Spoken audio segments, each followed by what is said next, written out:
টানা জেরা, অবশেষে সিবিআই এর হাতে গ্রেফতার সন্দীপ ঘোষ।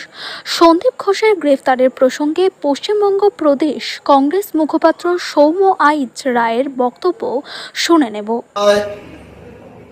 গ্রেফতার হলেন সন্দীপ ঘোষ। এতদিন গ্রেফতার হচ্ছিলেন না কেন, এটাই আশ্চর্যের বিষয়। কারা যুক্ত, শুধু সন্দীপ ঘোষ কেন, মাথায় কারা আছে সেটাও খুঁজে বার করা দরকার বলে আমরা মনে করি। কারণ এই সন্দীপ ঘোষকে এতদিন প্রশ্রয় লালিত পালিত করে কারা রেখেছিল, কাদের ফাইল কেন চাপা পড়েছিল, দুর্নীতির ফাইল কেন অধরা ছিল সন্দীপ ঘোষ। সন্দীপ ঘোষ তাহলে মাথার উপরে কারা আছে, কারা সন্দীপ ঘোষকে এত বড় মহিরুতে তৈরি করেছে, এই প্রশ্নগুলো থেকে যাবে। আরজি করের নির্যাতিতার জাস্টিস পাওয়া, সন্দীপ ঘোষের দুর্নীতি মামলায় গ্রেপ্তার হওয়া আলাদা করে দেখলে চলবে না। এই সন্দীপ ঘোষ অনেকাংশে এই দুর্নীতির সঙ্গে লিপ্ত হওয়ার ফলে তবে কি সেখানে অনেক বড় দুর্নীতি ধামাচাপা দেওয়া হয়েছে। তাই নির্যাতিতার জাস্টিস অবিলম্বে আমরা দাবি করছি।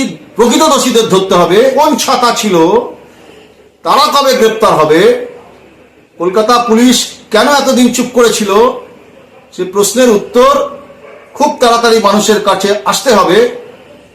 আমরা অপেক্ষা করছিলাম কেন সন্দীপ ঘোষ অ্যারেস্ট হচ্ছেন না। যাই হোক, অ্যারেস্ট হয়েছেন, দেখা যাক তার মাথার উপরের লোকেরা গ্রেপ্তার হয় কিনা, সেদিকে দৃষ্টি সজাগ থাকবে।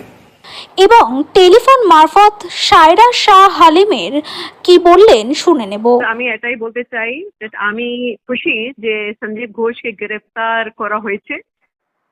এটা আরজিকারের দুর্নীতির সার্কেল ভেঙে দেওয়ার প্রথম স্টেপ।